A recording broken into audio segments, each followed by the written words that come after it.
Salam aleykum əziz müsəlmanlar. Deməli, sual verilibdir ki, qadın heyvan kəsə bilərmi? Bu məsələni biraz da geniş açsaq daha yaxşı olar. Sualı belə qoyaq. Kimlər heyvan kəsə bilər? Və mən əyməyə söykənərək, yəni imamlarımıza söykənərək bu məsələnin cavabını verəcəm. İmam Sadiq əleyhissalama sual verilir ki, qadının kəsdiyi heyvanı yemək olarmı? İmam buyurur, əgər qadın müsəlmandırsa və heyvanın başı üzərində Allahın adını zikr edərsə, olar. Mənbə Vəsail-ü Şiyə Əz Zəbaih Bab 24, hədis nömrə 6. Yəni, qadın şəri qaydalara, kəsim qaydalarına düzgün rəiyyət edirsə, bəli, o qadını kəsdiyi heyvanı yemək olar. Toyuqdur və s. və s. Növbəti bir məsələni də nəzərinizə çatdırım. Eyni zamanda İmam Sadiq əleyhissalam buyurur ki, cənabətli halında olan bir şəxsin kəsdiyi heyvanın heç bir eybi yoxdur. Yəni, o heyvanın da əti halaldır. Mənbə Vəsail-ü Şiyə Əz Zəbaih Bab 17, hədis nömrə 1. Eyni zamanda İmam Sadiq əleyhissalam bir oğlan uşağının, yəni müməyyiz, yaxşını pisdən ayıran bir oğlan uşağının heyvan kəsməsi barəsində buyurur ki, əgər onun kəsməyə qüvvəsi varsa, qüvvəsi olsa və Allahın adını zikr edərək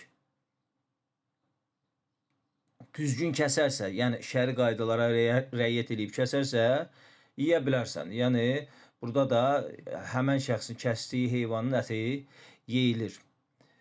Mənbə Vəsail-ü Şiyə Əz Zəbaih Bab 22, hədis nömrə 2. Eyni zamanda İmam Sadiq əleyhissalam buyurur ki, vələd-i zinanın kəsdiyi heyvanın ətinin də yeyilməsində bir eyib yoxdur. Yəni, vələd-i zina atasının, anasının dini kəbini yoxdur. Vələd-i zina, yəni zinadan doğulmuş uşağa deyilir. Deyir ki, yəni burada uşağın bir günahı yoxdur ki, yəni bunun kəsdiyi də əti yemək olar. Mənbə Fiqhul İmam Cəfər-ü Sadiq cild 4 səhifə 346. Növbəti bir məsələ və çox maraqlı bir məsələdir ki, İmam Sadiq əleyhissalam deməli buyurur ki,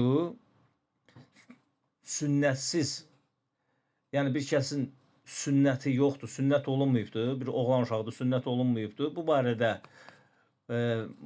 sual verilir, buyurulur. İmam Sadiq əleyhissalam buyurur ki, Əmir əl-Müminin Əli əleyhissalam sünnətsiz bir şəxsin heyvan kəsməyində bir eyib görməzdi. Yəni, Əmir əl-Müminin Əli əleyhissalam sünnətsiz bir kəsin heyvan kəsməyində bir eyib görməzdi. Yəni, o heyvanın da əti yeyilir. Yəni, bu barədə İmam Sadiq əleyhissalamdan hədis var. Bu da mənbəsini qeyd edeyim. Vəsail-ü Şiyə Əz-Zəbaih Bab 17, hədis nömrə 3. Düşünürəm ki, məsələlərə aydınlıq gəldi və nəzərinizə bir məsələni də çatdırım ki, kafirin kəsdiyi əti yemək olmaz, nasibinin kəsdiyi əti yemək olmaz, yəni nasibi əhl-i beyt düşməni olanın kəsdiyi və belə deyək, əgər kimsə əhl-i beytlə düşmən olubdursa və sən də ondan razısansa və deyirsən ki, Allah da ondan razıdır, radiyallahu deyirsən və s. onlardan da gedib ət də almaq olmaz. Ümumiyyətlə, alver olunmaz. Düşünürəm ki, məsələ aydın oldu. Əssəlamu aleykum və rəhmətullahi və bərəkətuhu. Sağ olun.